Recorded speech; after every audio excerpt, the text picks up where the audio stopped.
गिर गया। छत गिर के दब गया। तुम्हारी जिसमें कि 2 की मृत्यु हो गई और एक बुरी तरह से घायल से इलाज के हॉस्पिटल ले गए।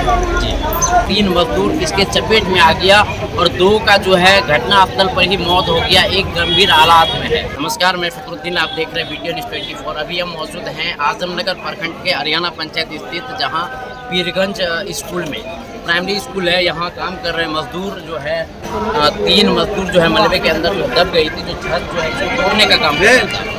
जो है तोड़ के जो है नया बनाने का जो है प्रक्रिया जारी था, लेकिन इसमें क्या हुआ कि तोड़ने के क्रम में जो है 3 मजदूर इसके चपेट में आ गया और 2 का जो है घटनास्थल पर ही मौत हो गया, एक गंभीर हालात में है। यहाँ के स्थानीय लोगों से जानने का प्रयास करेंगे आखिरकार किस तरीके से ये घटना हुआ, क्या कैसे घटना हुआ। स्कूल जो है प्राथमिक विद्यालय पीरगंज है जी, और इसमें जो है ऊपर ऑर्डर से जी तोड़ने का निर्देश दिया गया था जी, और इसे गांव के ही एक आदमी लिया था तोड़ने का भार। उसमें 3 मजदूर को रखा था। तीनों मिल के जो मकान को तोड़ रहा था, तोड़ते वक्त छत ऊपर जो गिरा तो तीनों दबा गया। एक को तो किसी तरह घीच घाट के बाहर निकाला गया और 2 एकदम साथ मर गया। आखिर परिवार जो है कैसा है, स्थिति उन लोगों का क्या है? परिवार की स्थिति बहुत खराब है। एक आदमी का जो है उसका कोई नहीं बचा जी। बच्चे को, उसका 3 बच्चा है और लालन पालन को खिला निस्सहाय बच्चा है अभी जी। और एक का भी 3 बच्चा नशा है। उसका पत्नी भी लापरवाही है, पागल है, कभी रहती नहीं है। नाम क्या है जिनका मौत हुआ है? एक का नाम है साजन मंडल जी, जिसका उम्र 45 वर्ष है। जी।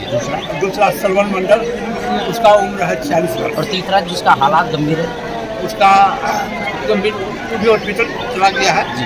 उसका भी उम्र ये वही 40 वर्ष के लगभग। नाम उनका? विजय विजय मंडल। देखिए ये है सच्चाई, और इसके अंदर जो है दबने से ये मौत हो गया। 2 का जो है मौत हुआ, एक गंभीर हालात है और जो है इसका मजदूरी कर रहे युवक का इस तरीके का जो है घटना हुआ। आखिरकार इस तरीके से बिल्डिंग जो है तोड़ा जा रहा था, इसका सेपरेट जो है करना था, इसको जो है सही ढंग से जो है इस तरीके से जो है सेपरेट होकर सावधानी होकर अगर इस काम को कर रहे हैं अगर मजदूर, तो शायद इस तरीके से घटना को अंजाम नहीं देते। मुखिया जी से हम जानने का प्रयास करेंगे आखिरकार ये घटना कैसे हुआ, जो 2 युवक का मौत हुआ और एक का जो है बहुत ज़्यादा गंभीर हालात है।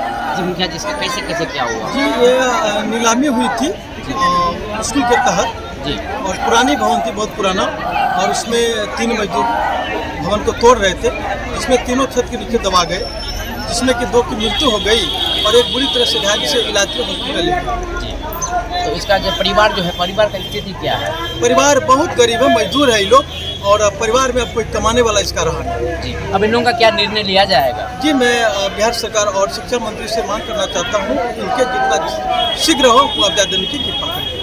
स्थानीय लोग भी यहाँ मौजूद हैं, इन लोगों से जानने का प्रयास करेंगे आखिरकार घटना जो है कैसे हुआ, सावधानी आखिरकार कैसे हटी, जो दुर्घटना घटी कैसे क्या हुआ। जी, ये जर्जर मकान था, बिल्कुल कभी भी ध्वस्त हो सकता था। जी, और विभाग के एक पत्र जारी किया गया विभाग के द्वारा कि जितनी भी पुरानी बिल्डिंग विद्यालय प्रांगण में है वो सारे बिल्डिंग का नीलामी करके उसको हटा दिया जाए। तो उसी क्रम में विधिवत शिक्षा समिति और ग्रामीण मिल करके उसका नीलामी किया। नीलामी में जो ठेकेदार जो मजदूर लिए थे वो लोग अपना तोड़वा रहे थे, और चूँकि काफ़ी पुरानी मकान, काफ़ी जर्जर स्थिति में, वो कभी भी गिर सकता था।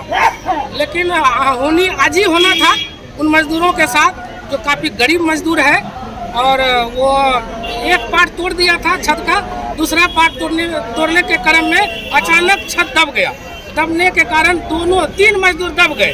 3 मजदूर में 2 मजदूर काफ़ी बुरी तरह दब गए, जो उनका मृत्यु घटनास्थल पर ही हो गई, और एक मजदूर ग्रामीण के सहयोग से उनको निकाला गया, जिनको बेहतर इलाज के लिए पूर्णिया भेजा गया है। उनकी भी स्थिति काफ़ी दयनीय है। देखिए ये घटना है, हम घटनास्थल को दिखाने का प्रयास करेंगे। आइए हम घटना को दिखाने जो है ये घटना का जो घटना हुआ है, ये वहाँ दिखाइए, वहाँ जर्जर बिल्डिंग था जिस पर जो है काम कर रहा था मजदूर। आखिर ठेकेदार की ओर से अगर थोड़ी सी भी इस पर सावधानी अगर दिया जाता तो शायद ये घटना नहीं होती। इस तरीके से जो घटना हुआ आखिरकार ये बहुत ज़्यादा है निंदनीय घटना है। इस पर जो है कार्रवाई होनी चाहिए और दोनों परिवार को मुआवजा मिलनी चाहिए।